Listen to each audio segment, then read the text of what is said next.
Hi అందరికీ నమస్కారం అండి. కొవ్వాడ స్వప్న నా పేరు, అలియాస్ స్వప్నిక. నోటితో బొమ్మలు వేస్తాను, డాన్స్ చేస్తాను, మంచి మంచి విషయాలు మాట్లాడతాను, వంటలు చేస్తాను, చాలా చిన్న చిన్న సోషల్ సర్వీస్ చేస్తాను. ఇలా చేయడం అనేది నాకు ఇష్టం. అది నా ఆర్ట్ అనను, నాకు ఇష్టం, నాకు నచ్చింది. అది సమాజానికి ఎటువంటి హానికరం కానిది నేను చేస్తాను.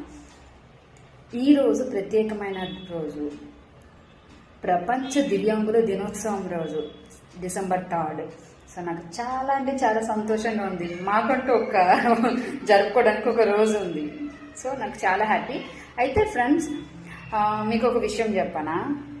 చాలామంది అంటారు, మీకు చేతులు లేవు, మీకు కాళ్ళు లేవు, మీకు కళ్ళు లేవు, మీరు నడవలేరు అని చాలామంది చాలా రకాలుగా మాట్లాడతారు. ఎవరన్నారు ఏమీ లేవు అని? అంగవైకల్యం అనేది మా శరీరానికి తప్ప మా మనసుకి సంబంధించింది కాదు. మేము ఆడగలము, పాడగలము, అదే డాన్స్ చేయగలము, బొమ్మలు వేయగలము, వంట చేయగలము, పని చేయగలము. అన్ని పనుల్లో మాకంటూ ఒక సత్తా చూపించుకున్నాం. మొన్న చూశారు కదా, వరల్డ్ రికార్డు క్రికెట్ సూపర్గా ఆడారు కదా. సో అలా చాలా చాలా మెడల్స్ మా దివ్యాంగులు కూడా మన భారతదేశానికి తీసుకొస్తున్నారు. అయితే మా దివ్యాంగులు చాలామంది కొంచెం నిరుత్సాహం పడుతున్నారు. మేమేమీ చెయ్యలేము, మేము ఇంటి దగ్గరే ఉండిపోతున్నామని. అలా ఎప్పుడూ అనుకోకూడదు. మీకు ఏ కళలో నైపుణ్యం ఉందో, మీకు ఏ ఇంట్రెస్ట్ ఉందో అలాంటి కళను ఎంచుకోండి. తప్పకుండా మీరు ముందుకెళ్తారు.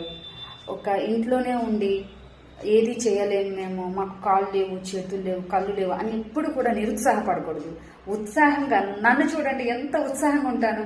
ఎవరేమనుకున్నా పట్టించుకోను. నాకు నచ్చింది డాన్స్ చేస్తాను, నాకు నచ్చిందంటే వంట చేస్తాను, వంట చేసుకొని తింటాను, నాకు నచ్చిందంటే బొమ్మలు వేస్తాను, నాకు నచ్చిందంటే స్పీచ్ ఇస్తాను ఎక్కడికి వెళ్ళి, నాకు నచ్చిందంటే ఎవరికైనా సహాయం చేయడానికి, నాకు ఉన్న దాంట్లో కొంచెం సహాయం చేయడానికి వెళ్తాను. అయితే అది మనల్ని మనము ప్రూవ్ చేసుకోవడానికి కాదు, నా ఆత్మ సౌందర్యాన్ని ఉత్సాహపరచడానికి. సో మీరు కూడా ఫ్రెండ్స్, నాలాంటి వాళ్ళు, మా దివ్యాంగులు ఎప్పుడు కూడా నిరుత్సాహపడకూడదు. ప్రపంచ దివ్యాంగుల దినోత్సవం శుభాకాంక్షలు మా సోదరిమణుల అందరికీ. ఏ రోజైతే నువ్వు కష్టపడి ముందుకు వెళ్ళాలని ఒక ఆలోచన ఉంటాను, మనకి సమాజం సపోర్ట్గా ఉంటుంది. సమాజంలో ఒక్కరైనా మనకు సహాయం చేస్తారు. నేనేమీ చేయలేను,